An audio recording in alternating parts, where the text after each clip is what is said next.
علیکم تماشابینان عزیز.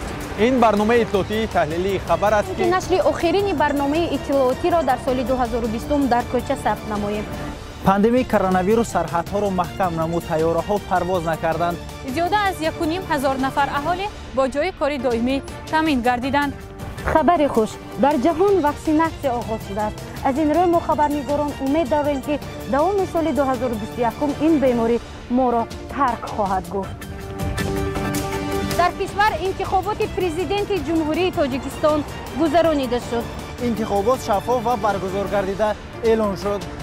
در ولایت سوخت سالی روان دو چهاربینی بین‌المللی دایر گردید. از 5500 سالگی سرزم باستان تجلیل نمودند. سرزم باستانی دارای حفریت‌های بزرگ میباشد. نوگانی سال 2020 این وارد گردیدنی گاز طبیعی به ولایت سوخت مخصوصا شهر خوجند بود. وابسته به مراجعت ساکنان یکچند گزارش‌ها آماده شد.